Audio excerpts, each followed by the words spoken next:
ராஷ்டிரிய ஜனதாதள் இருக்குல்ல, தேஜஸ்வி யாதவ் என்ன சொல்லியிருக்காருன்னா, உரிய ஆதாரங்களோடு ஆவணங்களை பூர்த்தி செய்த பிறகும் பீகாரில் எத்தனை வாக்காளர்கள் நீக்கப்பட்ட பட்டியலை வெளியிட்டாரா இல்லையா? வெளியிட்டிருக்கார்.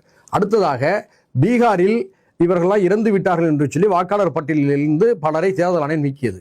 அவர்கள் உயிரோடு இருக்கிறார்கள் என்பதை கண்டறிந்து யாரெல்லாம் இறந்து விட்டார்கள் என்று தேர்தல் ஆணையம் சொன்னதோ, வாக்காளர் பட்டியலை யாரையெல்லாம் நீக்கியதோ அவர்களையெல்லாம் டெல்லிக்கு வரவழைத்து தேநீர் விருந்து அளித்து இறந்து போனவர்கள் என்று சொல்லப்பட்டவர்களோடு நான் தேநீர் இறந்தக்கூடிய ஒரு வாய்ப்பினை பெற்றிருக்கிறேன் சொல்லி ராகுல் காந்தி கிண்டல் அடித்தாரா இல்லையா?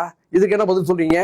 இல்ல, நீங்க சொல்ற வாதம் அந்த விதத்துல சரியா இருந்தாலும் இது மக்களிடையோ, அதாவது நீதிமன்றங்களிடையோ இல்ல தேர்தல் ஆணையத்துக்கு ஒரு சரியான ஒரு தளமா இருக்காது இல்லையா சார்?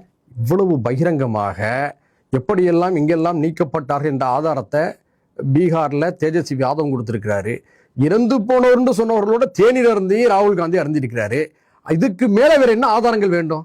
அடுத்து உங்களுக்கு தெரியும், கர்நாடகா மாநிலத்துல மகாதேவ்புராங்கிற ஒரு சட்டப்பேரவை தொகுதியில மட்டும் 1,250 போலி வாக்காளர்கள் சேர்த்திருக்கிறாங்க. நல்லா புரிந்து கொள்ளணும், ஆதாரத்தோட தான் நான் பேசுறேன். இதுல 11,975 பேர்கள் 2 முறை அதே தொகுதியில் பதிவு செய்யப்பட்டிருக்கு. மூன்றாவது, இதுல 40,009 வாக்காளர்களுடைய முகவரிகள் போலியானதுன்னு சொல்லி அம்பலப்படுத்தப்பட்டிருக்கு. என்ன சொல்ல விட்டுருங்க, அதுல 10,042 வாக்காளர்கள் ஒரே முகவரியில் உள்ளனர். 10,452 வாக்காளர் ஒரே முகவரியில் உள்ளனர். அடுத்து 4,133 வாக்காளர்களுடைய புகைப்படங்களில் தெரியவில்லை. அடுத்து பெரிய கூத்து என்னன்னு சொன்னோம்னா, ஒரே வீட்டில் சிறிய அறையில் 80 வாக்காளர்களுடைய பெயர்கள் பதிவு செய்யப்பட்டிருக்கின்றன. இதை எடுத்துரைத்து பலமுறை சொல்லியும் இதை ஏன் தேர்தல் ஆணையம் மறுக்கவில்லை?